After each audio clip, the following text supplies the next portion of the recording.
I've been diagnosed with general anxiety disorder. I'm bipolar and I suffer from depression.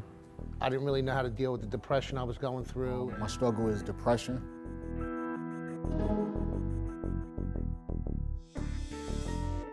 Over the past 30 years, the number of individuals with mental illness skyrocketed to the point where about 25% of our population suffers from mental illness, and our infrastructure to manage them didn't.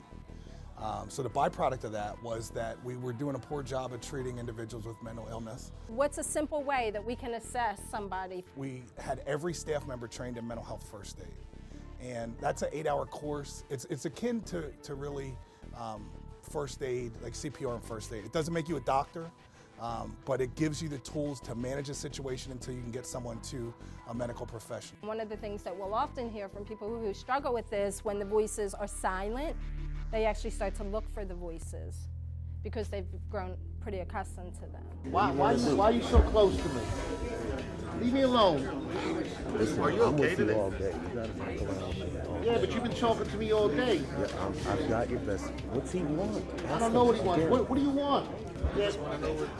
What does he want? Is he just want conversation? Is he trying to hurt me? Yeah, what do you want? So what was it like for those of you when you were hearing the voices? The voice that was behind me in my head was totally distracting me from what was going on.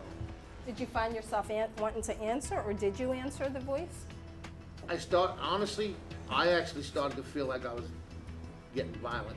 The notion of having an inmate work with another inmate, especially a mentally ill inmate, freaks some people out, and rightly so. But we found it to be such a valuable tool in our tool chest.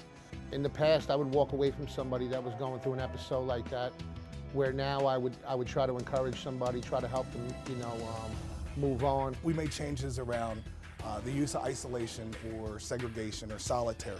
We've eliminated the use of that for vulnerable individuals, including individuals suffering or seriously mentally ill. Oh, I was close. We're hope brokers. I mean, that's what we do. I mean, 2,100 people inside here. We have 600 staff, not all here at once. If you don't have hope, you got a long day.